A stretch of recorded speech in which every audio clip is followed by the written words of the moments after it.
رحيل أليو ديانغ عن الأهلي، شوبير يفجر مفاجأة كبرى.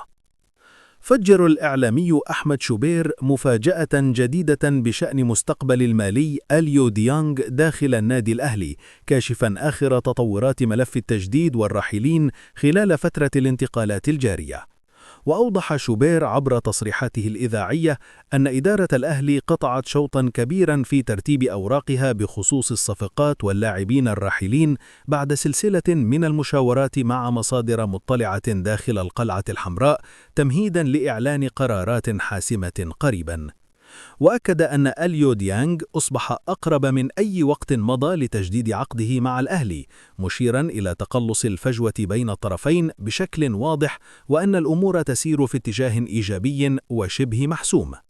وأضاف أن المدير الفني الدنماركي يس توروب شدد لإدارة النادي على صعوبة الاستغناء عن ديانغ ومروان عطية، لما يمثلانه من ثقل فني كبير في خط الوسط، وهو ما سرع خطوات التجديد.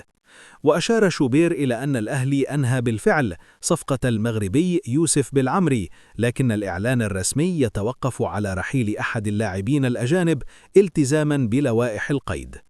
وبشأن المغربي أشرف داري، كشف شوبير أن اللاعب أبلغ رسميا بعدم استمراره مع الفريق في المرحلة المقبلة رغم موهبته، إلا أن الإصابات المتكررة وسوء التوفيق حالا دون ظهوره بالشكل المنتظر بقميص الأهلي.